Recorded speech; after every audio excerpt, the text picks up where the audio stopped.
Bienvenido a Ministerios BEA con el pastor Mauricio Sánchez Scott. Esperamos que este mensaje sea de bendición para tu vida.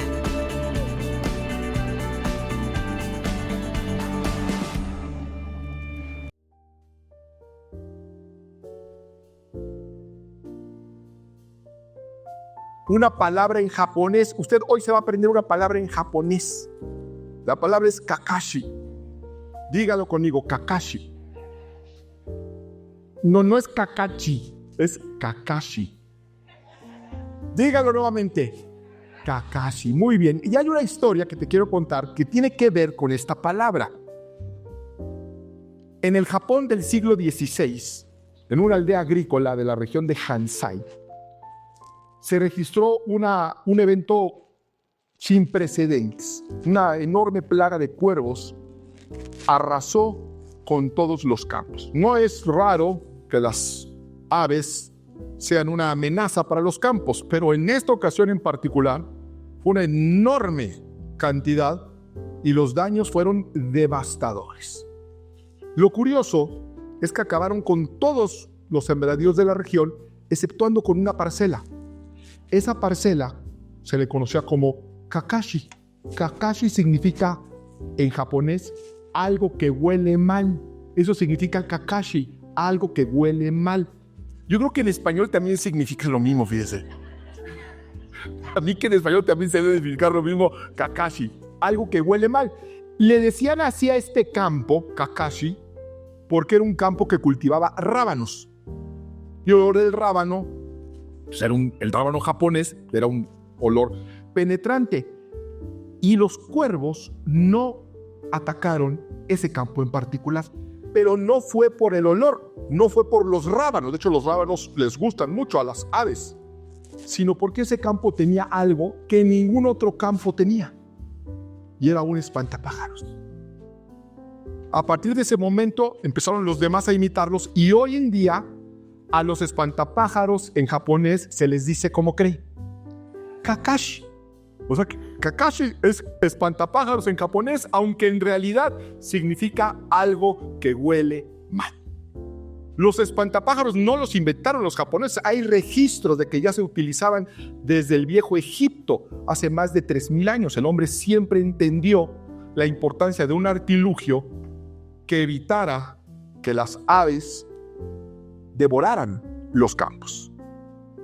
Ahora, los espantapájaros, a pesar de su nombre, no solamente espantan pájaros, también pequeños mamíferos, también roedores, que al sentir esa presencia, la evitan. Incluso personas. Un espantapájaros también es como sinónimo de algo medio tenebroso. Yo creo que si tú vas por un campo y ves un espantapájaros, siempre tenemos esa impresión de que como que va a cobrar vida, ¿no es cierto? Y te va a empezar a perseguir. ¿Okay? Con eso en mente, vamos a una historia terrible, una historia tremenda. Está en 2 de Samuel capítulo 21. En lo que llegas al capítulo 21 del segundo libro de Samuel, te pongo en contexto qué está pasando para que entiendas lo terrible que vamos a leer. En los tiempos del rey Saúl, se rompió un pacto, los israelitas rompieron un pacto sagrado, un pacto que habían hecho ante Dios con otro pueblo, los gabaonitas. Ese pacto viene desde los tiempos de Josué y tenían que honrarlo porque habían pactado ante Dios. Pero Saúl y su descendencia rompieron ese pacto. Se vienen guerras, corre mucha sangre, muchas tragedias. Dios castiga también a la nación de Israel y en ese contexto mueren Saúl, muere Jonatán y va a subir al trono David, el rey David. Siendo ahora David el nuevo rey, los gabaonitas van y le exigen justicia, diciéndoles que los israelitas habían incumplido el pacto con su pueblo y que tenían que saldarlo. Estamos en el Antiguo Testamento, donde estaba la ley del talión, que es ojo por ojo y diente por diente. Así que como había sido un pacto de sangre, ahora los israelitas tendrían que pagar con sangre. Y como había sido Saúl quien había incumplido y sus familiares tenían que morir ahora descendientes del rey Saúl. Y eso es justo lo que va a pasar. Vamos a leerlo. Segunda de Samuel, capítulo 21, a partir del verso 8. Y dice así: pero el rey David, tomó a Armoni y Mefiboset, los dos hijos de Rispa, hija de Ajá, a quienes ellas le había dado a Saúl. Es decir, el rey toma dos hijos de una de las esposas de Saúl. Y también a los 5 hijos de Merab, hija de Saúl, a quienes ella le había dado a Adriel, hija de Barzilai de Mejola. Luego el rey los entregó a los gabaonitas, quienes los ejecutaron en la montaña ante el Señor. De esta manera, los 7 murieron juntos al comienzo de la cosecha de cebada. Los 2 hijos de Rispa y el resto hijos de una hija de Saúl.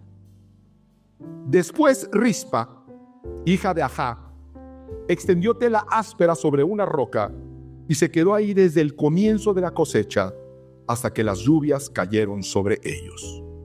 Durante ese tiempo, evitó que las aves de rapiña se comieran los cuerpos de día y les impedía a los animales salvajes devorarlos de noche. Es decir, vamos a hablar de Rispa, esta madre a la cual, por errores cometidos, por haber roto pactos, 2 de sus hijos tienen que pagar sus errores con la vida. Son ejecutados y son colgados. El castigo de romper un pacto sagrado iba más allá de la muerte. No solamente los mataron, los colgaron, sino que los dejaron colgados, lo cual era un tremendo oprobio en la cultura hebrea. Dejarlos colgados para que ahí los cuerpos se corrompieran, sin un correcto entierro. Pero dice la escritura que Rispa, que no podía hacer mucho, ya que era algo que estaba pactado, se queda ahí, literalmente como un espantapájaros, evitando que las aves de rapiña, que los cuervos, que los zopilotes devoraran la carne de sus 2 hijos muertos. Y durante la noche evitaba que otras fieras aún más peligrosas devoraran los restos de sus hijos.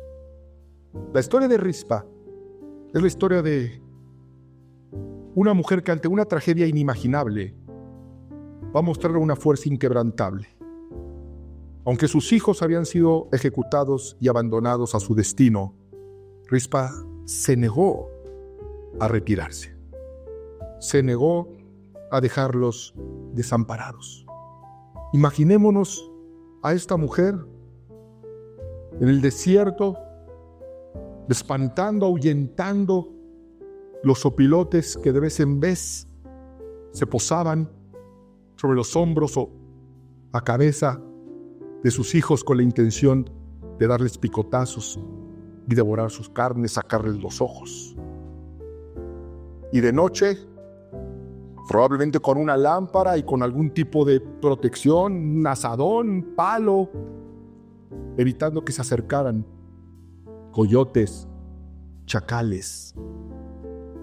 Rispa representa la fe que se niega a aceptar la derrota y que sigue luchando, aunque parece que ya no hay razones para hacerlo. Rispa se negó a que los buitres se dieran un festín con sus hijos. Y esto tiene que ver con nosotros, porque en nuestro alrededor y alrededor de nuestra casa también hay buitres, también hay fieras rondando. En 1 de Pedro, capítulo 5, verso 8, leemos una instrucción del apóstol Pedro. Estén alerta, cuídense de su gran enemigo el diablo, porque anda al acecho como un león rugiente buscando a quien devorar. El diablo es un enemigo que es una fiera buscando a quien o qué devora? ¿De qué alimenta su hambre demoníaca y satánica?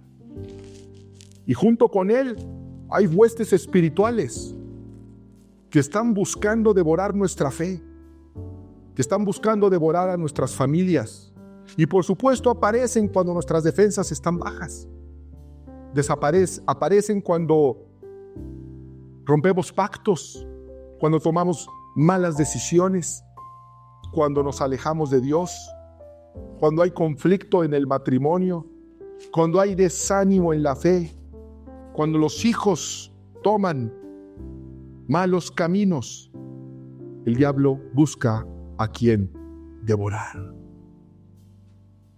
Pero hay rispas que van a impedir que sus hijos sean completamente devorados, que impedirán que los sueños de Dios para una familia sean devorados, que van a hacer todo lo que esté en su poder para impedir que la fe sea devorada. Se nos antoja como una lucha desigual. Es uno contra muchos. Y por mucho tiempo. Y nos cansamos. Nos cansamos de luchar contra las fieras espirituales, particularmente cuando vemos que la causa está perdida. Que las cosas no cambian, que las cosas no mejoran, que por el contrario, están empeorando. Imaginémonos por un momento ese cuadro desolador en la historia de Rispa, donde ella veía todos los días cómo los cuerpos de sus hijos se iban degradando, se iban descomponiendo. Ella no podía hacer nada, no podía bajarlos, no podía enterrarlos. Como muchos ven y han visto cómo su matrimonio se ha ido descomponiendo con el paso del tiempo. Como muchos ven cómo sus hijos van por la vida descompuestos, fuera y lejos de los caminos del Señor. Y ahí es donde nosotros tenemos que levantarnos como un espantapájaros. Los espantapájaros se quedan inmóviles mientras el peligro ronda. Debemos ponernos en el centro de la problemática, del conflicto, de la pena, inamovibles e inconmovibles, como lo hizo Rispa. Dice el verso 10 que Rispa extendió tela áspera sobre una roca y se quedó ahí. De ahí no se movió. Los judíos se ponían, cuando estaban en un duelo, cuando estaban en una gran tristeza, se ponían una ropa que se llamaba cilicio, que era una ropa áspera, rasposa, que era la manera cultural en la que ellos mostraban su incomodidad, mostraban su dolor. Bueno, Rispa extiende esta tela sobre una roca. Y nosotros como Rispa también tenemos dolores, y también enfrentamos tragedias, y también enfrentamos tristezas muy profundas. Pero al igual que Rispa tenemos una roca, que es Cristo, donde podemos depositar nuestro dolor, nuestra pena. Y así como Rispa vigilaba sin descanso, nosotros debemos estar en constante oración, ahuyentando a esas aves de rapiña que rondan nuestra vida y la vida de los nuestros. En Efesios 6, capítulo 18 leemos: oren en el Espíritu en todo momento y en toda ocasión. Manténganse alertas y sean persistentes en sus oraciones por todos los creyentes en todas partes. Esa es una instrucción y Rispa es un ejemplo. Debemos ser persistentes a pesar de las circunstancias, a pesar del tiempo. Leemos que dice la Escritura que Rispa se quedó ahí desde el comienzo de la cosecha hasta que las primeras lluvias cayeron. Las cosechas en Israel comienzan en abril y las lluvias ya muy tempranas andan llegando por noviembre. Eso quiere decir que el testimonio bíblico nos muestra que Rispa estuvo al menos 7 meses sin moverse de ahí. 7 meses sin ir a su casa. 7 meses, día y noche. 7 días a la semana, 365 días del año. Bueno, 7 meses de ese año. Ahuyentando a las aves de día y a las fieras de noche.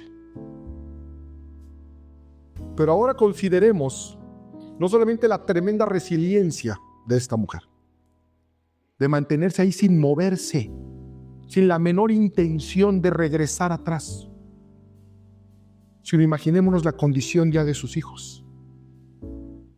Imagínate un cadáver expuesto durante 7 meses a la intemperie, al sol incandescente del desierto, al frío congelante de las noches, a los insectos, porque Rispa podría hacer algo, pero tampoco podía hacerlo todo. En 7 meses, un cadáver a la intemperie ya está irreconocible. Ya eran huesos, pero ella seguía protegiéndolos. Rispa dijo: yo no permitiré que el diablo se lo lleve todo. Ya se llevó mucho. Ya robó, ya mató, pero voy a permitir que su destrucción sea total para mi casa. Voy a proteger lo que quede, aunque sea casi nada. Nosotros también tenemos que proteger lo que queda. Lo que queda del matrimonio que un día tuvimos.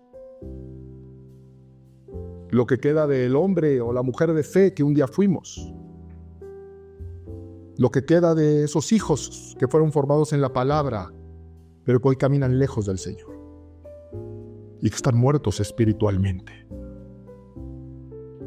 Rispa se negó a que el demonio hiciera banquete de su familia. Y te preguntas, ¿cómo puede terminar esta historia? ¿Cómo podría terminar bien esta historia tan trágica, tan brutal, tan espantosa? Pues tiene un buen epílogo. La Biblia dice que llegó a oídos del rey lo que Rispa hacía. Y dijo: ¿cuánto tiempo tiene esa mujer batallando? ¿Cuánto tiempo tiene ahí sin moverse? Eso lleva todo el tiempo, desde que la cosecha hasta el día de hoy. Y David saca un decreto real y dice: rescaten esos cuerpos. Vayan por esos cuerpos y tráiganlos a Jerusalén. Y en honor a esa mujer, vamos a enterrarlos en las sepulturas reales. Y David rescata esos despojos, esos huesos, que eran huesos de maldición, y los lleva a las tumbas que estaban dedicadas para la realeza.